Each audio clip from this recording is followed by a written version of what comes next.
Okay, so good day everyone. On this presentation, I am going to discuss a certain approach that we can use to teach and assess grammars for teachers.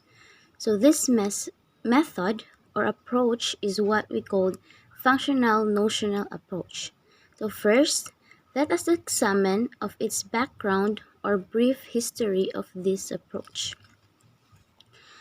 Mr. Wilkins made a massive shift from traditional assessment to more likely efficient and effective method in teaching grammar. So this function and notional approach has related theories. First is the linguistic accusation. So linguistic accusation is a pertains to the natural accusation of language such as going to school and learn about it. The second one is communicative approach. So functional and notional approach is under this theory. So this approach is teaching focuses on the application of real-world communication using the target language. The third one is the authentic assessment. So authentic assessment is a functional notional approach best assist in an authentical assessment wherein students engage on how they apply the language in written and oral activities or outputs. So, next slide. The third basic terms in order to understand this method. So first one is the functional notional approach. This is what we call the functions, or it is what the learners want to do with the language, or what is the purpose in using the language, or in terms of what meanings people want to convey. So the terms of what meanings people want to convey, mauna siya ang notions. And then, functional notional approach helps the learners use real and appropriate language of communication. The second basic term is the function. So, function, it is some kind of communicative act. It is the use of language to achieve a purpose, or kanang usually mo na siya ang katong ga-involve og interaction in on two or more people. And then, as what I have said a while ago, a function has a purpose, and we can say that a function is synonymous to the purpose of communication. So next is the notion. Notion, for example, is meaning element that may express through nouns, verbs, pronouns, conjunction, and etc. So example, to better understand the functional notional approach,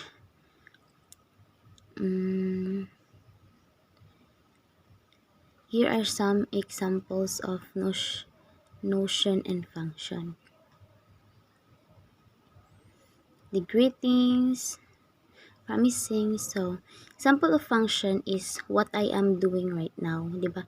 Nagkuan ko na where I am generating ideas and conveying information through the use of language, and it is the purpose of language. So, notion, it might be a concept or ideas or specific, in which case it is virtually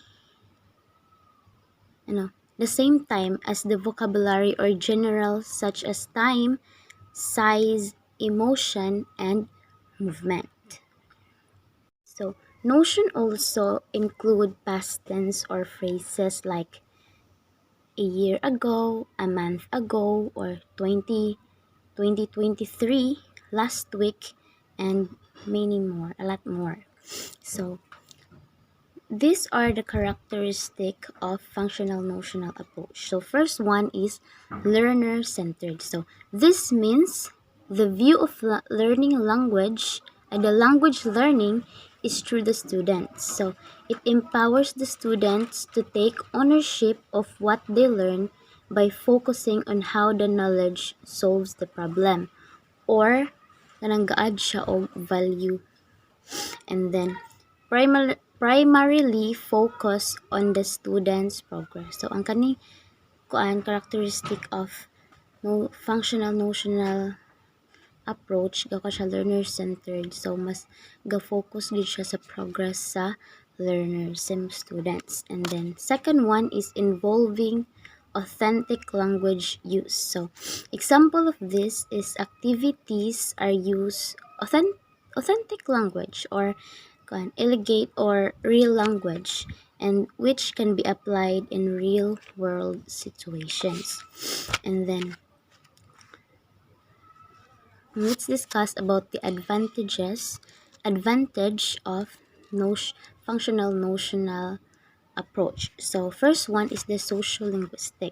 Social linguistic recognize that the speaker must have a real purpose for speaking and something to talk about it. So functional notional approach emphasize that the communicative purpose of speech act. When we speak or talk about something, there must be a purpose. Second one is linguistic perspective. So when we say linguistic perspective, mo na siya ang oral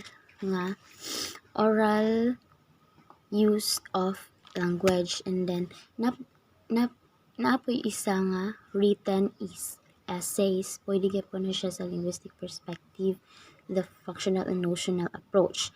So functional notional approach helps the learners a teach level acquires a reasonable basic knowledge of the phonological, grammatical, and lexical substance of the language. So aside from that, they can use this ability in actual communication, like niyang buhaton ninyo everyday nga makipag-communicate sa tao, mag-istorya sa tao na may gusto ihatag nila nga information. So last one is the disadvantage. So the disadvantage of functional notional approach is it makes teachers and learners, especially those familiar grammatical approach, very much uncomfortable. So that's all. Thank you.